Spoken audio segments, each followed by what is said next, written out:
Hello, welcome to dptutorials. In this tutorial, let's understand about resources and roles in Primavera. Resources include labor and non-labor resources and equipment and materials that perform work on activities, and these can be usually assigned to the activities of my project in Primavera. You can establish unlimited hierarchical resources as well as resource codes for grouping and sorting out. In addition, you can even set up roles with specific skill sets and use them as resource assignments. In this tutorial now, let's open my sample project here. So this is my schedule now. In order to see your resources, you need to go to this enterprise and click on these resources. Here you can see the set of resources that been added into my database. You can also open the resources without any projects open. To view resources, the procedure is you need to go to the enterprise, click on resource, you get this display of all these resources. If you go to this display option and filter, you can see three options: all active resources, all resources, and current projects resources. This third tab will be displaying only the resources that have been assigned to my activities, and this is active resources which are still active in my database, and this complete global resource set. So if I select one resource, planning engineering, go to this details tab, you can see general resource ID, resource name, all these details. If you would like to view the rather than tabular view, if you need to view the chart view, you can go this and click on this chart view to see this chart view. To select the columns, you need to go to the right click and select columns. You can customize this as well, and you can even filter these based on these three categories. You can even as well change the hierarchical, that is by selecting group and sort by. So you can use this resource details to add, view and edit detailed information about a new or a selected resource. Here, if you go to this codes details, if you go to this details of this resource, you can categorize this as labor, non-labor and material, three types of resources. You can mention the unit of measure, currency in order to define the units and prices, and you can assign the calendar of the resource and number of hours, units per day. And if you check this auto complete actuals, this would be by default calculating the actual labor units spent for the particular activity, and this can be assigned with the cost as well. If you go to the next tab, you can see the units and prices. Here you can mention, based on the resource, you can mention the price per unit on hourly basis, and you can as well mention the maximum units of that resource available. From this tab, progress reporter is nothing but to evaluate the timesheet of the particular resource. Let's see resource shifts. You can globally define shifts that span specific work hours over a certain period of time. You can go to this enterprise and click on resource shifts. These three are the global resource shifts available in our Primavera. You can add your desired shift as per your requirement, or else you can even modify this three shift operations. That is nothing but 24 hours being divided by 3, that is 8 hours for each shift. 8, 8, 8. You see this 4 hours, 4 shifts, it will be 4 into 6. And 24 by 7 will be single, 1 into 24 hours. So here you can manage the shift basis, and you can assign the resources by based on these 3 shifts. And now we're done with resources, and now let's see resource codes and the values. They provide feasibility for us to categorize the project resources based on their classification. For example, I would like to see based on their discipline.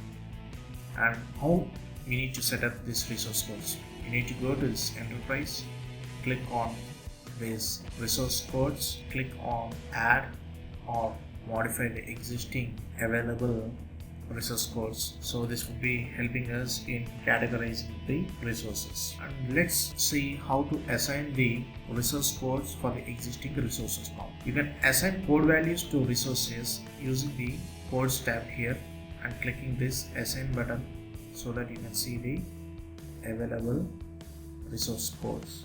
These are my available resource codes. So you can assign it from here, or else you can add a column here, add a column showing the resource code, or else you can use the codes tab, or else you can go to this resource codes tab and click on this display options, and you can select the, based on the category, you can select the type of codes and you can assign the resources here. And with the help of these codes, you can summarize the, you can group and summarize the resource codes in order to group and sort the resources. So this is how we use these resources and resource codes in Primavera. Now let's see how to use this roles. Roles are nothing but project personnel job titles or skills that will be used in current projects. Project planner or quality engineer or my site engineer would be examples of my specific roles. In order to view roles in Primavera, you need to go to this enterprise in the menu bar and click on roles, and in the display options you can select this filter by current projects so that the current project's roles will be displayed, or else you can see the all roles that will be available in my database. This will be prepared once you, before preparing any schedule. So in order to add any new role, you need to click on this add button, and you can as well give the, in the general, you can as well give the responsibilities of a particular role.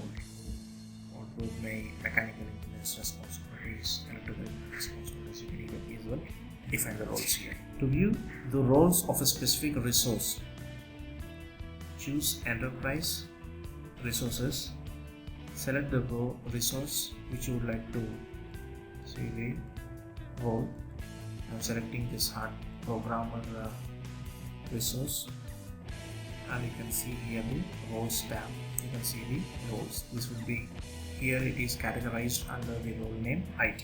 So here we can view the particular specific role assigned to a particular resource. In order to add a new role, you can click on this assign button,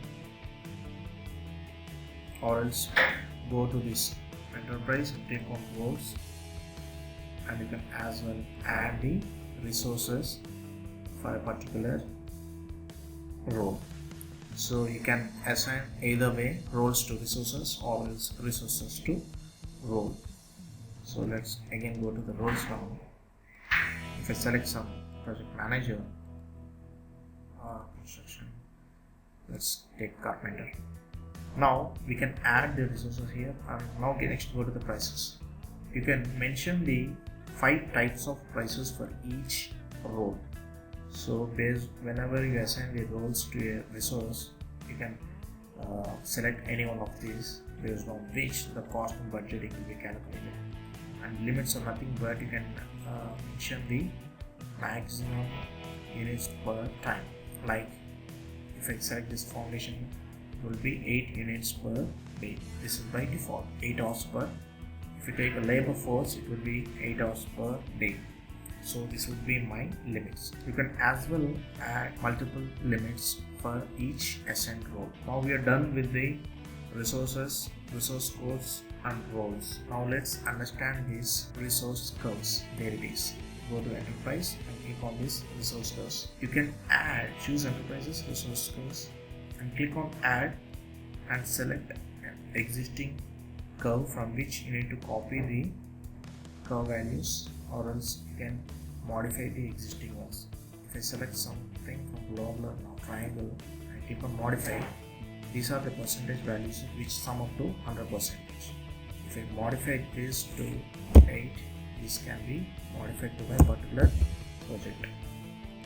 So this is how we modify the resource curves and based on which we can use wisely to generate the resource codes as well as the S codes. So this is how we perform the and define resources, resource codes and roles in Primavera.